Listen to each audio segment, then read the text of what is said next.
Hi readers, I have a beautiful book to share with you.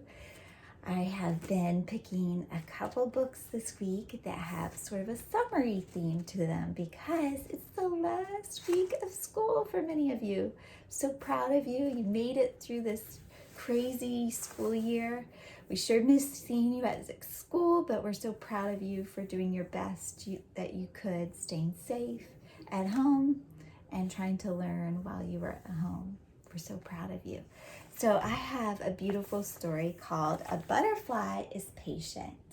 And I chose this book, of course, because right now we see a lot of butterflies starting to float around in our environment and around plant life. And so it reminded me of summer. And I also chose it because it's a nonfiction book. And I thought we could learn a little bit about butterflies too, because that's the whole point of nonfiction, right? To learn something while we read. Today we're going to pay attention and notice titles. So at the top of a lot of nonfiction books, on the tops of different sections, there'll be titles. So when authors write a title in different sections, they want you to know that those are the facts that they kind of want you to be on the lookout for. So if the title says teeth, and we're reading a book about sharks, that section will have facts about teeth that they want you to notice. So in this book, it's written in a way that has titles sort of beautifully written in this pretty handwriting throughout the book. So it has different sections and it will have a title on that page. And we're going to just pay close attention to that so that we can understand what the author wants us to learn on that section or that page.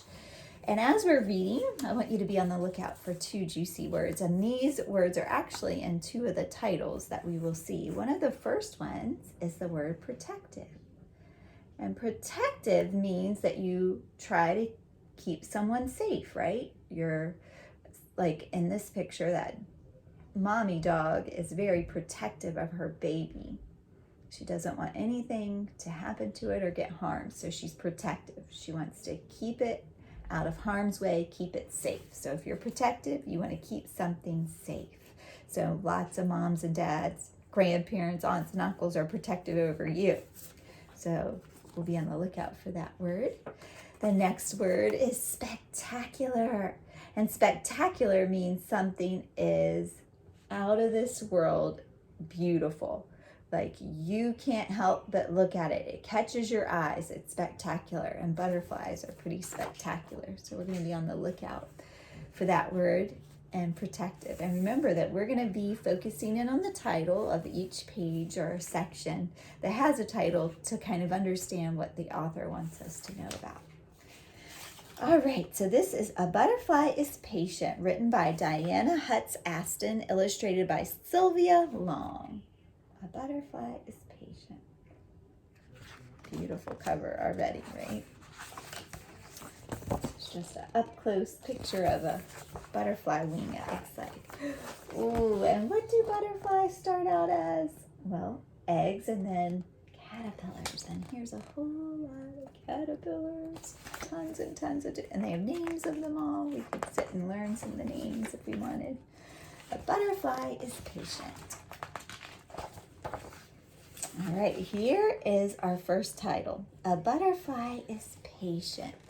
So they want us to pay close attention to why a butterfly is patient. So let's find out why.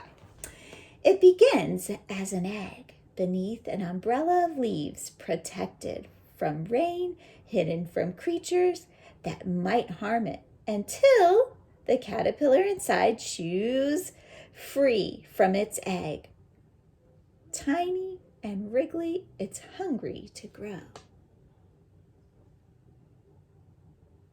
So it's patient because it stays in that egg, right, and waits. All right, let's see. A butterfly is creative.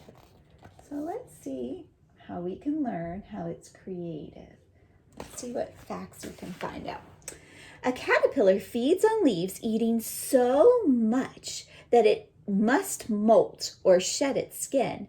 Many times, it can grow up to 30,000 times larger than it was when it took its first bite.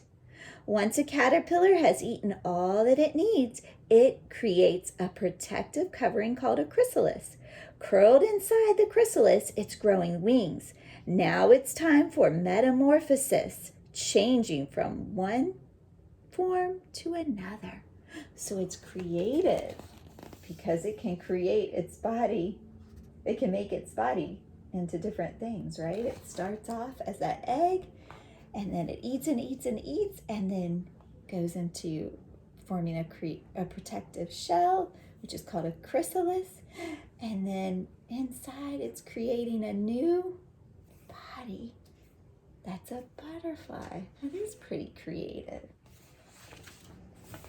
A butterfly is helpful. So let's find out how it's helpful. Butterflies, like bees, help pollinate plants so that they can reproduce or make seeds. As a butterfly flits from flower to flower sipping nectar, tiny grains of pollen cling to its body, then fall away from other flowers. Seeds are only produced when pollen is transferred between flowers of the same kind. This is called pollination. Oh, so they help flowers make seeds by taking pollen from one flower to another flower that's just like them, and then when their pollen meets together, they can make a seed. So butterflies help the flowers. A butterfly is protective. There's that word. So it looks out and it helps keep something safe. Let's see. Butterflies use their wings to protect themselves from predators, such as hungry birds, lizards, and other insects. Some butterflies have markings on their wings called eye spots. Scientists don't know what they are used for, perhaps to scare away predators or attract other butterflies. Wings can help butterflies camouflage or hide themselves in an environment. One kind of butterfly, the peacock butterfly, makes a hissing sound by rubbing its wings together when it's alarmed. Oh, wow. So it protects itself. It's protective of its own, of staying away from predators. A butterfly is poisonous. That's the title. Ooh, let's find out how. The warning colors of some butterflies' wings, yellows, reds, orange, whites, and blacks, tell predators that they are poisonous or bad tasting. Monarchs and pipevine swallowtails eat poisonous plants as caterpillars so that they become poisonous as adults. Birds, other insects have all learned not to eat them. It's pretty cool. So they eat poisonous plants, and then other animals know, oh, these guys are poisonous. We don't want to eat them because they're poisonous. A butterfly is spectacular. Now there's some words next to the names of the butterflies and the chrysalises, but there's no text, just labels everywhere. So this sits by itself. So the author just wants us to know that butterflies are spectacular, meaning that they are beautiful and eye-catching. We are so marveled by all of the way that they're made, all the different ways they're made. Beautiful, spectacular. A butterfly is thirsty. To find flowers, butterflies smell the air with their antennae. They taste with their feet, but sip nectar, the sweet liquid produced by many flowers, with a proboscis, a tongue that coils and uncoils. So cool. You see that? Some butterflies get their nourishment from rotting fruit or minerals. Often a kaleidoscope of butterflies gather at a puddle club in mud near a lake to drink water rich in salt and nutrients and minerals. So they're all together drinking the water. And you see their proboscis, their tongues that that straighten out. They coil back up in their mouth and then straighten all the way out so that they can drink it like a straw. So cool. So they're thirsty. They drink nectar, and they drink water from ponds. Different ones do that. A butterfly is big. The rare Queen Alexandra's birdwing is the largest butterfly in the world, with wings that can span up to 1 foot. It lives near the rainforest in northern Papua New Guinea. The smallest is rarely ever seen. Aryan, small blue, found in Afghanistan with a wingspan of less than 1/3 of an inch, about the length of a grain of rice. Oh, can you see it? So I want you to know a butterfly can be big or tiny. A butterfly is scaly. A rainbow of shiny, powdery scales cover the wings of a butterfly. Scales stacked like shingles on a roof. Without scales, the wings would be as transparent as the wings of a bee or dragonfly. The colors, patterns, and shapes of butterfly wings have a purpose. Some use their pattern or colors to attract mates. In places where the climate is cool, dark scales absorb heat from the sun, warming the butterfly's flight muscles. Butterflies are cold-blooded and must have a body temperature of 86 degrees to fly. Wow. So those scales have a lot of important things that they do for the butterfly. A butterfly is not a moth. Butterflies and moths belong to the same family of insects, which means they have scaled wings. They are the only insects with scaly wings, but they are different. There is a difference between them. Moths appeared on Earth between 100 and 190 million years ago. Butterflies came about 40 million years ago during the Cretaceous period, when flowering plants and the nectar that most butterflies need to survive evolved. Nearly every kind of butterfly flies during the day, while most moths fly at night.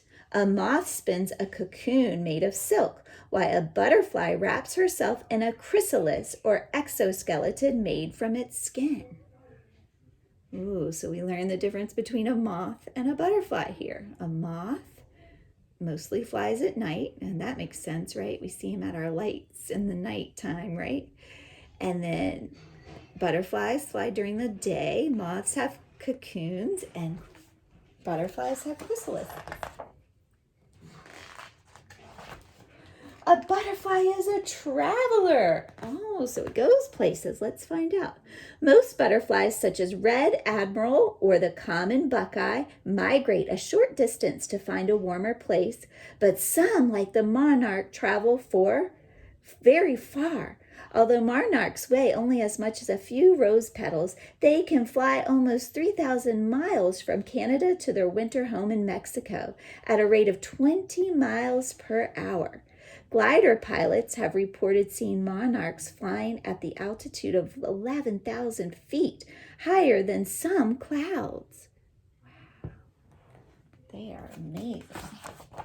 A butterfly is magical. What does that mean? Monarchs gather in a huge number in the forests of central Mexico, waiting for spring. Then they fly north to the milkweed plants in North America, where they lay their eggs. Now it's time again for their metamorphosis. Oh, they're changed. That's right. That's how they're magical. A butterfly is patient. The egg hatches.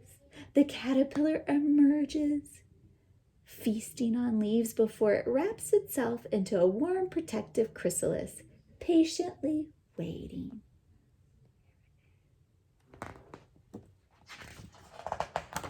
To soar. Beautiful. So we learned a lot about butterflies, and this last page is just all kinds of different butterflies and their names.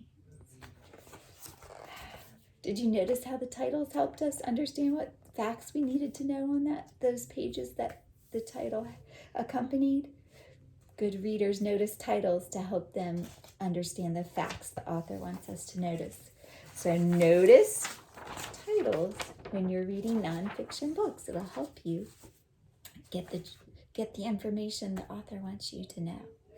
Thank you for reading with me. I love that book. It's such a beautiful book, and we learned so much about butterflies. I'll see you soon.